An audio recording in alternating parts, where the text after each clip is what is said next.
Како што може да се види, храната која претходно е замрзната, измерена и испакувана во кесички, сега ја одмрзнуваме. Се работи за пилиња кои се природен шкарт, со нешто обележани и осудени да немаат долг век.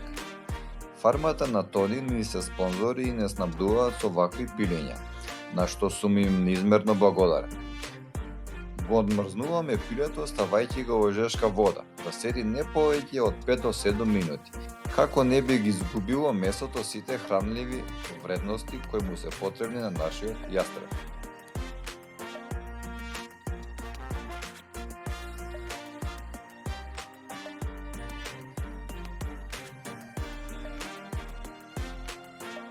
Го сецкаме месото на парчиња од прилика колку човечки ногт, во зависност дали е птицата млада, возрастна, машка или женска. Важно е и да ја отстраниме кожата. Јастребот има киселина која ја согорува храната и ја топи со секоски, но кожата се претвора во масти и нашиот јастреб само се дебелува, а со тоа станува и побавен во летот и понеуспешен во ловот.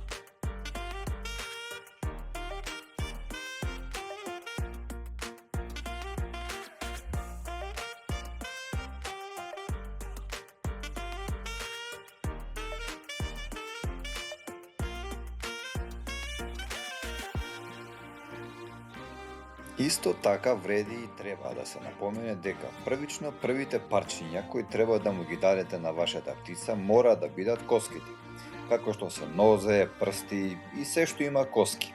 Заради тоа што храната мора да му биде сочинета со 50% месо, 50% коски.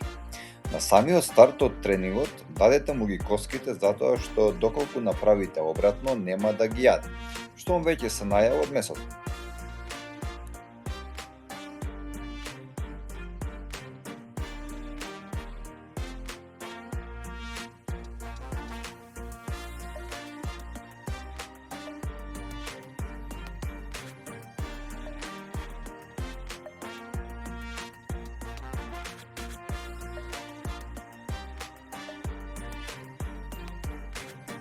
Откако ќе направиме десетина парчиња, другата половина од месото ја оставаме цела и му ја даваме како награда на крајот од летот, а парчињата ги користиме за време на тренингот.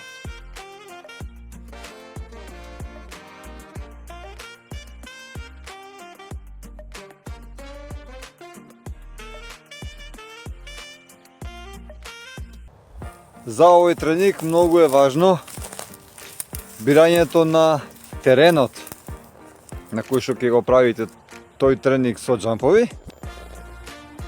Многу е важно да нема во околината бучава и било што друго што може да му го земе вниманието на вашиот јастреб, вашата птица гравливка. Исто така е важно на тој терен да нема, например, не знам, овци, кози или нешто слично, заради тоа што нашата птица нормално дека ќе се исплаши и ќе побегне од тоа место. Мораме да внимаваме на тие работи. Јас забележав тука траги дека имало кози, но сега е чисто, нема ништо од тоа, така да можеме да започнеме со тренингот. Првично, не како секој обичен тренинг, така да не можеме да го ставиме во конкретниот случај Хари на дрво, на гранка па да го довикуваме. Него, бидејќи се прават џампови, треба да започнеме Хари да биде на земја. Птицата грабливка многу малку има внимание, така да треба да бидеме брзи и конкретни, да не му отиде вниманието во непосакуван правец. Така да мораме да внимаваме. Мене ми е отежната таа задача, заради тоа што морам во исто време да ви снимам и да работам со Хари. Со Господ напред. Што ќе биде, ќе видиме. Како што може да се види, првично го одврзувам Хари. Најбезбедно за вашата птица е да биде одврзан. Секако постојат и тренизи каде што треба и пожелно е да биде врзана. На тоа се тие тренинзи кога ги правиме првите чекори со новата птица, кога се уште градиме меѓусебна довера. Го одврзав Хари, го ослободив од надоврстокот и осмицата и тренингот може да започне.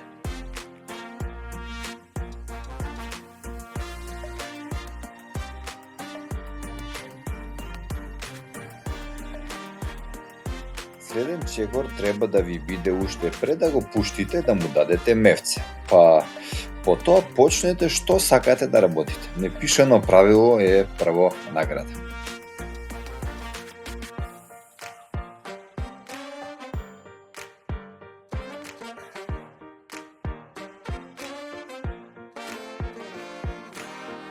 Во еден ваков тренинг со џампови треба да има 10 до 13 џампови првично.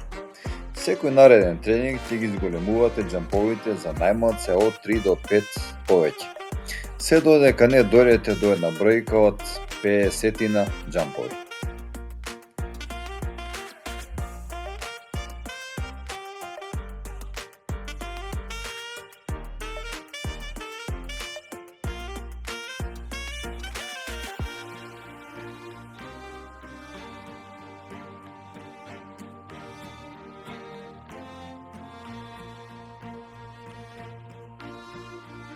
Како што можете да видите, не му давам секој пат кога ќе ми дојде на рака месо.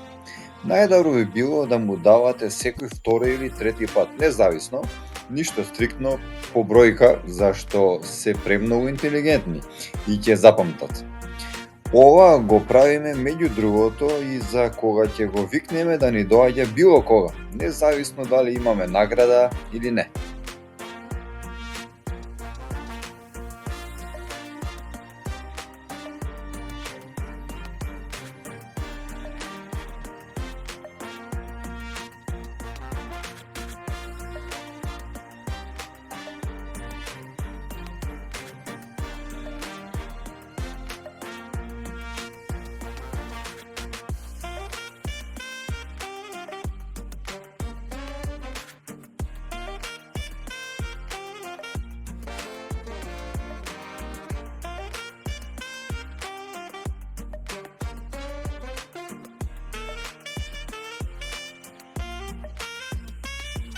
Но многу е важно дали ни доаѓа кога сака он или кога сакаме ние.